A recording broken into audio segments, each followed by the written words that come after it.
I want to ask you to imagine something uncomfortable. Imagine a world where America is not the dominant power. Not collapsed, not defeated, not destroyed, just normal. One power among several, like France, like Britain, like Japan. A world where decisions that shape the global economy are not made in Washington. A world where American preferences are negotiated, not imposed. A world where the dollar is one currency option, not the only option. For most Americans alive today, this is unimaginable. We have lived our entire lives in a unipolar world. American dominance is the water we swim in. We cannot conceive of an alternative, but this world is coming, not in a century, not in 50 years. In the next 10 to 20 years, we are transitioning from a unipolar world to a multipolar world. And most Americans are not prepared for what that means.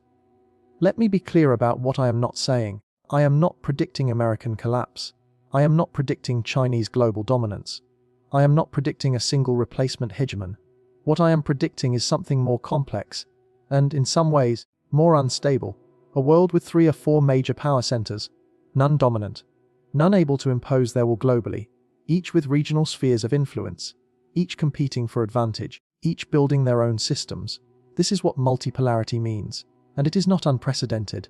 For most of human history, the world was multipolar, multiple empires, multiple trading systems, multiple currencies, multiple sources of power. The unipolar moment where one power could act globally without constraint is the historical aberration. It lasted from 1991 to roughly 2010, maybe 20 years, the shortest period of single power dominance in modern history.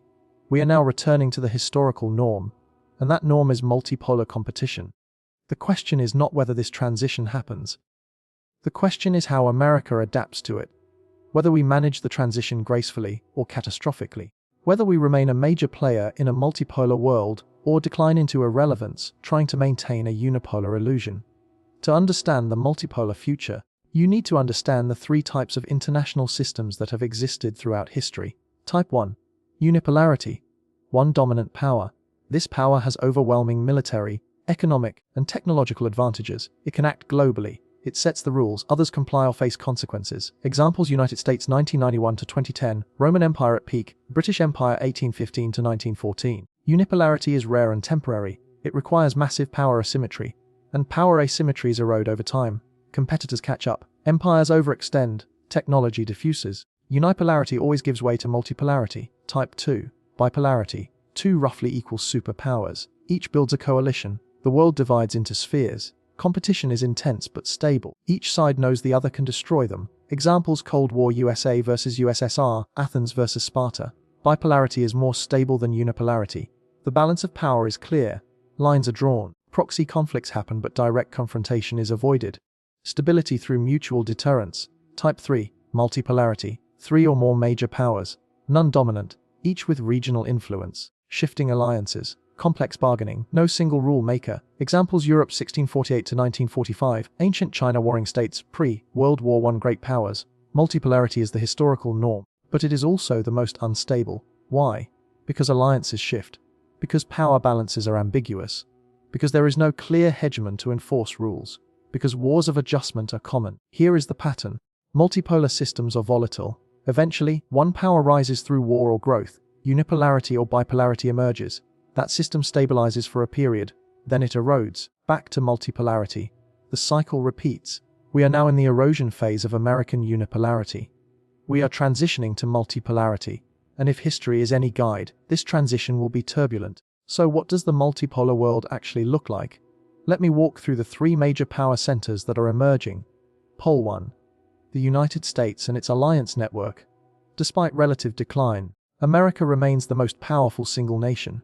Largest economy until recently overtaken by China, most advanced military, technology leader in many domains, reserve currency though eroding, global alliance network through NATO-US bilateral treaties, American advantages, rule of law and property rights make US attractive for capital, English as global language, best universities attracting global talent, geography protected by oceans, energy independence through shale, innovative culture, American vulnerabilities, political dysfunction and polarization, aging infrastructure, eroding education system, massive debt creating fiscal constraints, loss of manufacturing base, declining trust in institutions, overextended military commitments. The American pole will remain powerful. but it will be one pole among three, not the sole pole. American strategy will shift from global dominance to regional coalition leadership. Pole 2. China and its expanding sphere. China has become the world's largest economy by some measures, manufacturing superpower, technology challenger in AI, quantum 5G, Belt and Road Initiative building infrastructure across Asia, Africa, Middle East, BRICS expansion creating alternative institutions, Yuan internationalization progressing slowly, Chinese advantages, massive scale 1.4 billion people, manufacturing dominance, infrastructure investment capacity, long-term strategic planning, state coordination of resources, growing technology capabilities, geographic centrality in Asia, Chinese vulnerabilities, demographic collapse, population declining, property bubble and debt overhang, capital controls preventing yuan from true reserve status, lack of allies, mostly transactional relationships, authoritarian system limiting innovation, neighborhood of powerful rivals India, Japan, Vietnam, energy dependence, must import oil through vulnerable sea lanes. The Chinese pole will be powerful but regionally constrained. China will dominate East Asia economically but face resistance to political dominance. China will be a rule maker in its region but not globally. Pole 3. The European Union or fragments thereof. Europe collectively is third largest economic bloc.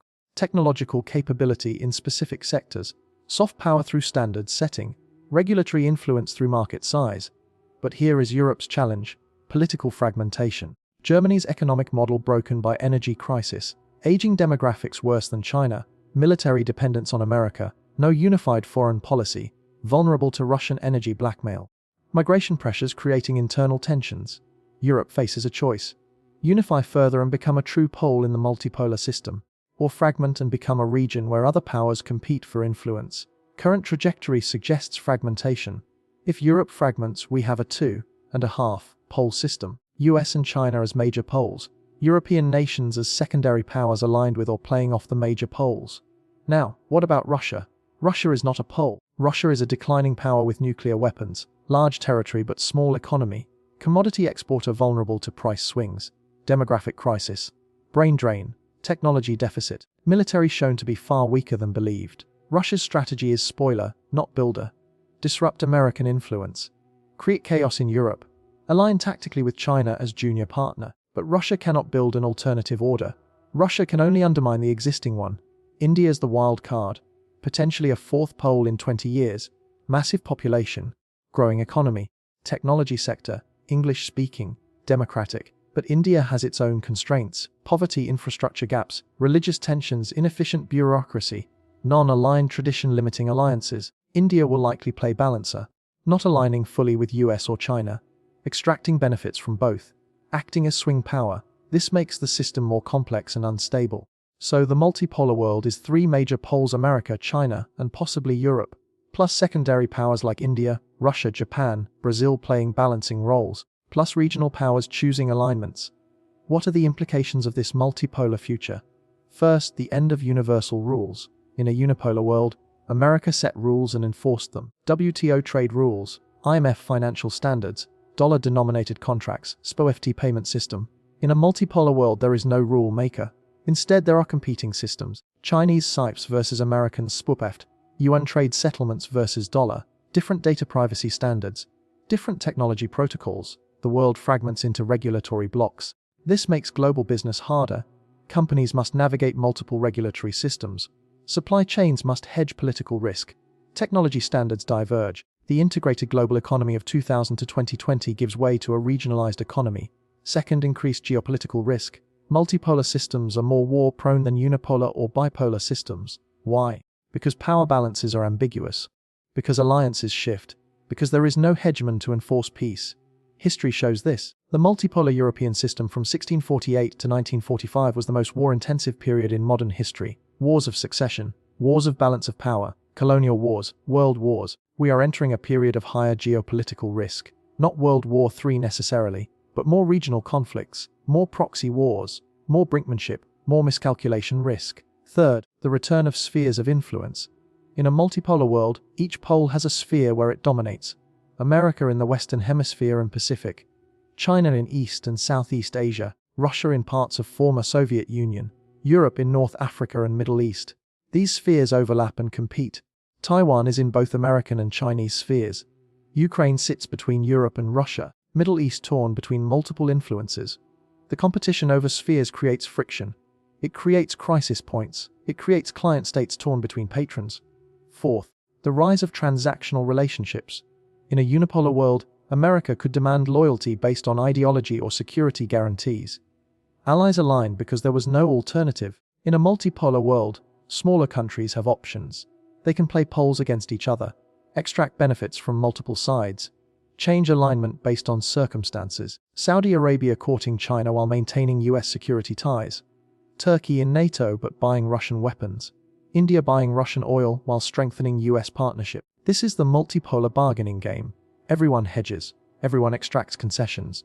Loyalty is transactional, not ideological. Fifth, the fragmentation of technology. We are seeing the beginning of technology decoupling. Different AI development paths, different 5G networks, different internet protocols, different technology standards. This creates inefficiencies, duplicated research, incompatible systems, slower innovation. But it also creates resilience. No single point of failure, no technology choke point controlled by one power. Sixth, the reorganization of global supply chains. The integrated just-in-time supply chains of globalization are breaking down. Companies are nearshoring, friendshoring, diversifying suppliers, building redundancy. This makes products more expensive, but it reduces geopolitical vulnerability. The era of maximum efficiency gives way to the era of resilience and security.